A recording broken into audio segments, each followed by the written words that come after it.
कल प्रधानमंत्री नेतन्याहू के वॉर कैबिनेट की बैठक हुई है। तेल अवीव के केरिया में हुई है वॉर कैबिनेट की बैठक में सेना के बड़े अधिकारी मौजूद रहे। इजरायल प्लान पर मतभेद, कैबिनेट में मतभेद नजर आया है इजरायल के पूरी प्लानिंग को लेकर। तो ये तस्वीर हम आपको दिखा रहे हैं। बेंजामिन नेतन्याहू ने वॉर कैबिनेट की बैठक ली और इसमें सेना के बड़े अधिकारी मौजूद रहे, लेकिन सबसे बड़ी चिंता की बात यह रही नेतन्याहू के लिए कि इसमें मतभेद भी उभर कर सामने आया कैबिनेट में।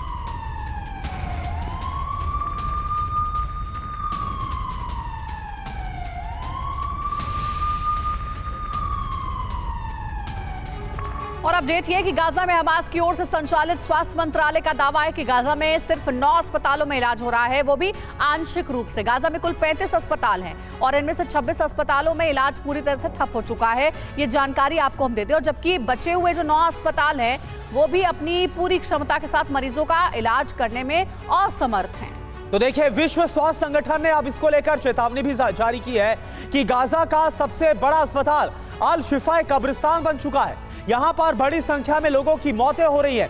इजरायली सेना अल शिफा में छापेमारी में जुटी है। उसका दावा यह है कि इस हमास लड़ाकों ने अस्पताल परिसर में अपना ठिकाना बनाकर रखा था और यहां पर बंधकों के भी कैद किए जाने की सूचना। हालांकि हमास ने इजरायली फोर्स के दावों को झूठा करार दिया है।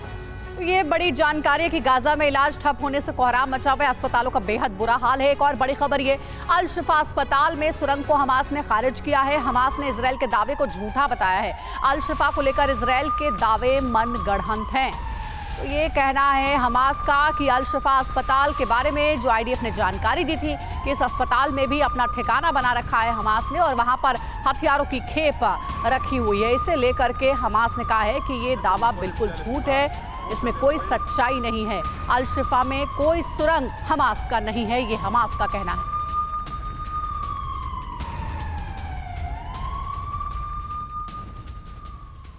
और एक और बड़ी खबर गाजा से। गाजा पट्टी में इजरायली सेना किस तरह से ग्राउंड ऑपरेशन में जुटी है और दुश्मनों का सफाया कर रही है, आपको दिखाते हैं। और इसकी लाइव तस्वीर सामने आई है, आप जरा देखें तस्वीरों के जरिए जो आपको हम दिखा रहे हैं कि कैसे इजरायली फोर्स खंडहर इलाकों में भी खाक छान रही है और हमास के लड़ाकों की तलाश की जा रही है। इजरायली फोर्स ने पहले गाजा में संदिग्ध ठिकानों पर हवाई हमला किया और फिर ग्राउंड ऑपरेशन में जुट गई।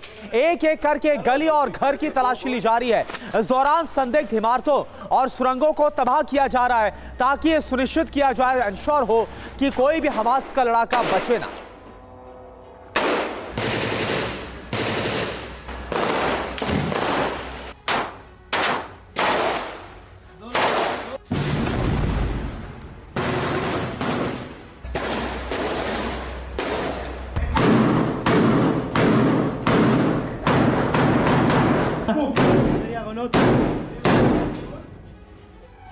और बड़ी खबर आपको दे दे, अल शिफा अस्पताल के पास महिला बंधक का शव मिला है। आईडीएफ ने 65 साल की बंधक महिला का शव वहां से बरामद किया है और 7 अक्टूबर को हमास ने इस महिला को बंधक बनाया था। देखिए, महिला की तस्वीर भी आपको दिखा रहे हैं। यही वो महिला है जो तस्वीर में आपको नजर आ रही है जिसका शव आईडीएफ ने बरामद किया है। कहा यह जा रहा है कि 7 अक्टूबर को जो पहला हमला हमास ने किया था इजरायल के ऊपर, उसी दौरान इस महिला को हमास ने बंधक बना लिया था और अब इसे मार दिया गया है।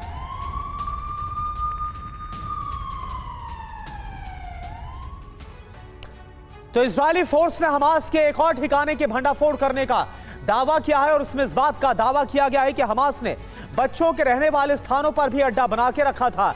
जो बच्चों के रहने की जगह है वहां पर कैसे हमास ने हथियारों को छिपा रखा था, आप जरा देखिए। इस वक्त बिग वॉल के जरिए आपको वो वीडियो और पूरी जानकारी आईडीएफ का क्या दावा है। 591वीं ब्रिगेड है उसने जो कार्रवाई की है, बच्चों की स्कूल बैग में हथियारों को छिपा के रखा था। किस तरह से ये आप जरा देखिए, कैसे ये यहां पर आप देखिए किस तरह से जो हमास के लड़ाके हैं उन्होंने बच्चों की स्कूल बैग से लेकर अलग अलग जो बच्चों से जुड़ी चीजें, और ये अल शिफा अस्पताल की तस्वीरें निकलकर सामने आ रही है। बच्चों के जो रहने का घर है वहां से भी तस्वीरें निकलकर सामने आ रही है कैसे वहां पर हथियारों को छिपा के रखा गया था। तो बेड के अंदर भी रॉकेट है, एंटी टैंक मिसाइलें रखी गई हैं। तो कुछ ऐसा रिहायशी इलाकों से भी नजर आ रहे जो तस्वीरें हम आपको दिखा रहे हैं। इसके अलावा अल शिफा अस्पताल में कुछ ऐसा देखने को मिला जहां एमआरआई मशीन के पीछे हथियार थे, वहां पर ऑक्सीजन मशीन के आसपास हथियार रखे गए थे। जी और आगे जानकारी आईडीएफ ने यह दी है कि हथियारों का जखीरा मिला है अस्पताल से। साथ ही साथ कहा जा रहा है कि बड़ी मात्रा में विस्फोटक भी बरामद किया गया है। और सिर्फ इतना ही नहीं, कहा जा रहा है कि यहाँ पर कमांड सेंटर तैयार किया गया था जहां से हमले की पूरी प्लानिंग होती थी।